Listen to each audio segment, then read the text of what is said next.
D'ailleurs, c'était le cas ici dans la déclaration pour la déclaration d'utilité publique. Ils avaient fait un plan de pistes cyclables. Or, ils l'ont rénové, il n'y a absolument pas de pistes ou de bandes cyclables.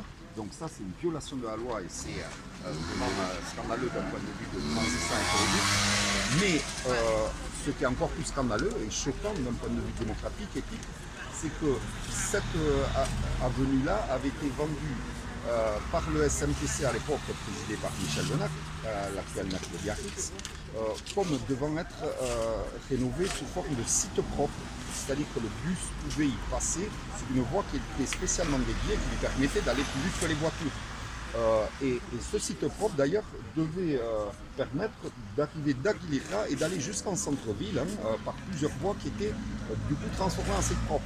C'est ce projet très ambitieux qui a permis à l'époque au SMTC de décrocher la validation du Grenelle de l'environnement qui lui a donné plus de 20 millions d'euros qui ont été affectés au budget du Trambus, ce qui était beaucoup plus que la moyenne des projets financés à l'époque, puisque c'était une moyenne autour de 7 millions d'euros. Donc c'était cette ambition écologique très forte qui a obtenu un financement bien supérieur, plus du double de la moyenne.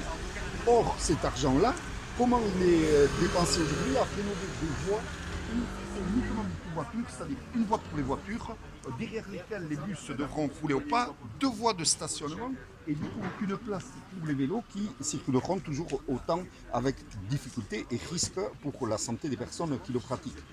Et donc ça c'est vraiment choquant, ça veut dire que des fonds de la transition écologique ont été détournés pour financer le tout voiture individuelle qui fait